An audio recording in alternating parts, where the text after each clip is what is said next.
So, tell me something about yourself. Stuck? Nervous? Well, don't you worry, my friend. I've got you covered. An introductory question can be nerve-wracking. However, it is a question that you will always be asked, whether in an interview or a conference or any other formal situation. And having a well-prepared answer is the key to nailing that first introduction. I'm Amrita and you're watching my channel Amrita.r.gandhi to improve your communication skills. Do press the subscribe button and the bell icon, and if you find this video useful, please give us a thumbs up. In this lesson plan, I'm going to give you a simple 10-step process to introduce yourself in any formal situation. Tips that will help you to make your introduction memorable. And common mistakes that you're supposed to avoid while introducing. After all, first impression lasts long, doesn't it? And at the end of this video, I'm going to give you a sample introduction that you can use with your own customization. To introduce yourself successfully, you must be thoroughly prepared with your introduction and have it learnt by heart. I also encourage you to comment below with your self-introduction after watching this video. In any formal situation that you're in, a conference hall, a corporate event, a community drop-in session, at a new job, the after-work dinner party, or the scariest of all, the interview room. Remember, the first step is always to greet your listener. Depending on the time of the day, you could say good morning before 12 noon, good afternoon between 12 noon to 4:30 or 5 in the evening, and good evening any time after 4:30 p.m. to midnight, which is 12 a.m. The tip here is to have a pleasant smile on your face and look at the person right in their eyes when you greet them. A common mistake that people make here, which you're not supposed to make, is to never say good night even if you're meeting late in the night. You never begin a conversation with good night. If it is night or late evening, you still address it as good evening. And another mistake is to avoid using phrases like, what's going on? Or what's up? You may use a simple hi or a hello, but what's up or yo is a strict no-no, because these are highly casual and cannot be used in formal situations. The next step is an optional step, and you can choose to say thank you depending on the situation. For example, you are in a conference and each member is supposed to introduce themselves and then nominate the other person.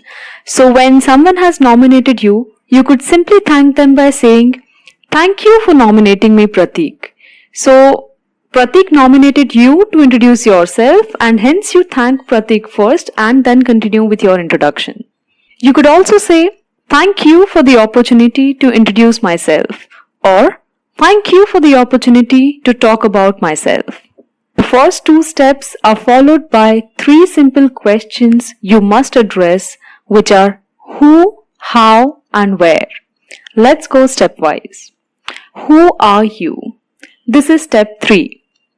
The answer to this is as simple as I am Amrita Gandhi, or I'm Amrita Gandhi, or my name is Amrita Gandhi, which you can shorten to my name's Amrita Gandhi.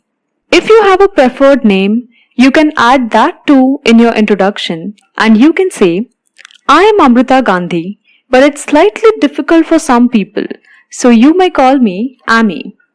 A common mistake here is do not use the terms pet name or nickname. Also, only taking the first name is a complete no-no. If you say, I'm Amrita, it's not enough because there could be another Amrita in the same room, and hence taking your complete name along with your surname is essential. Also, do not say myself Amrita or this is Amrita. That's again incorrect. The tip here is to keep it short and simple. Moving on to step 4, which is another question. Where are you from? Which indicates location. Here, you need to mention where you originally are from and where you are now. If it is the same, you may say, I'm from Kolkata, or I come from Kolkata, or I grew up in Kolkata, or I was raised in Mumbai, or I was born and brought up in Mumbai. If you were born in one place but are now living somewhere else, you could say, I was born in Mumbai but I have been staying in Delhi for the last 5 years. Or, I'm currently living in Mumbai but I'm originally from Bangalore. Or, I'm originally from Bangalore but now I'm based in Mumbai. The tip here is, in an international setting, you may refer to the country you're from, since not everyone is familiar with the cities and towns. So you may say, I'm from India. Or if it is acceptable, you could also say, I'm an Indian, since it conveys the region or place you're originally from. Step 5 is, how old are you? There are a bunch of ways of saying this. I'm 22 years old, which is too simple and short. I'm in my early 20s or late 20s or mid 20s is a better way of saying it in case you don't want to give your specific age. You can also say, I just turned 20 in December, or I'm about to turn 20 next month. The greeting, who you are, how old you are, and where you're from are standard aspects you must address in any situation. But the rest of your introduction is going to differ from situation to situation. In a job interview, you would want to talk about your previous job and work experience. To a client, you would talk about your position in the current company. In a classroom, you would talk about your educational qualifications. Let's dive a little deeper into this. Next step is work qualifications. And I like to combine step 5 and step 6, the example of which will be given soon. Work qualifications could be described by statements like, I've worked as a graphic designer at ABC company, or I work for ABC company as an accountant. The tip here is to sound natural and enthusiastic, not pompous about your achievements. Use this opportunity to highlight your achievements. A common mistake that I've observed among people is when they tend to say, I work in ABC company, which is incorrect. You either work at a company or for a company. However, the preposition in is correct while talking about a field.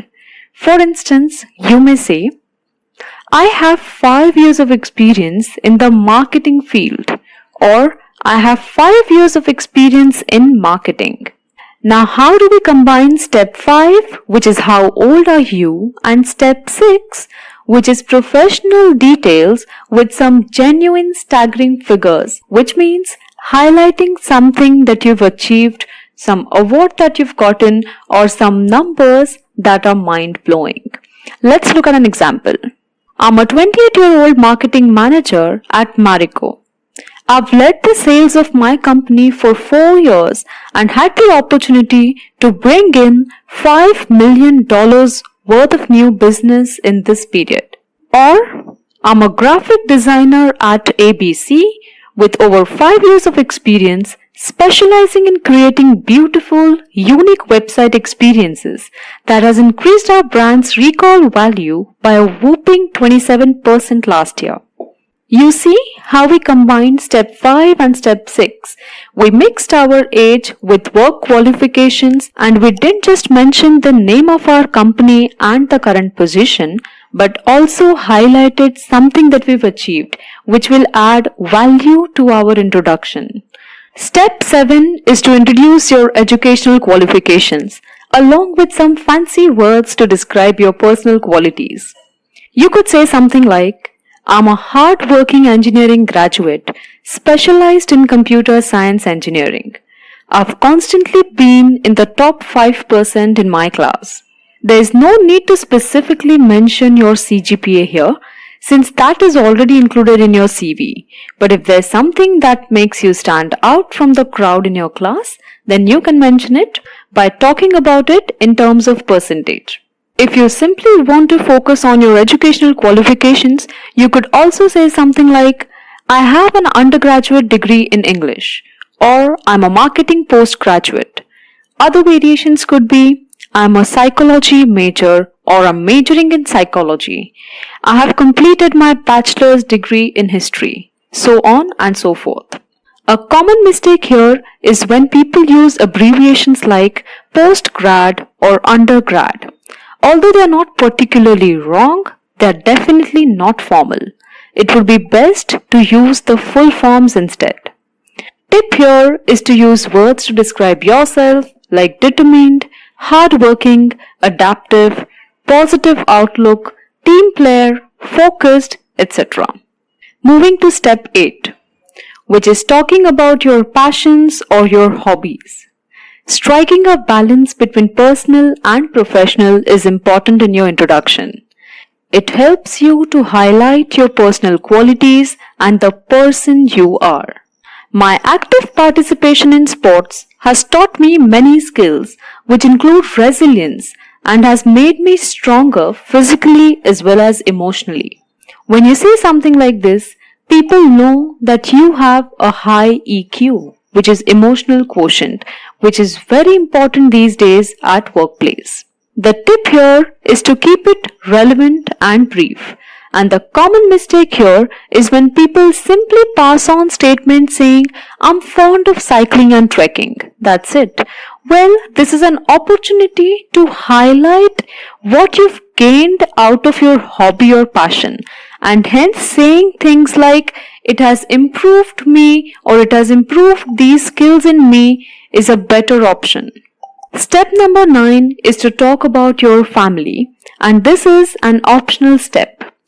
Don't dive into it mostly in professional settings, but if you wish to, you can say something like, I'm from a family of 4.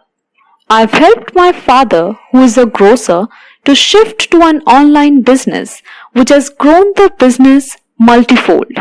What we did here is we strategically used family to show your skills of growing any business. A common mistake here is when people say, we are 5 in our family. That's incorrect English. You must say, I'm from a family of 5. Last step is to thank once again. Be polite, be humble, have a smile on your face, and just say, thank you once again for this opportunity. The last step of thanking is again optional because if you're talking to someone one-to-one, you may not end the conversation like a speech. And hence thanking at the end may not be important because you may go into a conversation more with the person you're talking to. Now let's move on to our sample example, post which I'll be giving you some important tips to follow when you're introducing yourself in formal situations. So let's start by introducing ourselves. I'll go first. Good evening. Thank you for giving me this wonderful opportunity to address you all tonight. I'm Amrita Gandhi. I was born and brought up in Shahapur, a small town in the outskirts of Mumbai, but moved to Mumbai permanently to advance in my education and career. I'm a 28-year-old marketing manager at Stylus Brands Private Limited for the last 3 years, leading a team of 12 highly qualified and enthusiastic professionals. My strong networking and relationship management skills have resulted in expanding the customer base by 30%. I've completed my computer engineering and MBA from the top colleges in Mumbai. I'm fond of traveling, which has inculcated the qualities of adaptability and open-mindedness in me. I would like to thank you all once again for this opportunity to introduce myself. A sound introduction can help you succeed if you know what to say and how to say it. Execution is just as important as preparation, and hence the first tip is to be prepared but sound natural at the same time. Do not sound robotic. Another tip is to make good use of hands, body, and facial expressions to engage your listeners. Third tip is to list down all of your unique selling points and make your introduction stand apart using beautiful yet understandable vocabulary. Why to make a mistake of not including fancy words when you're going to prepare your introduction beforehand?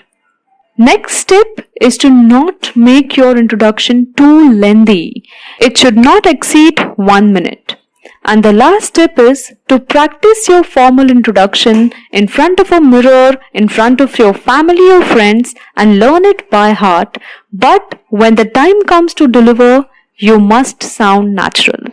It is not just the oral aspects of your speech, but all of your soft skills which help you hone your communication skills. I'm sure with this video and with the tips that I've given you, you will be able to navigate meetings skillfully and do well at interviews. I hope you enjoyed watching this video and found it useful. If you did, please give us a thumbs up, and now it's your time to write your introduction in the comments below. Until I see you next. Bye.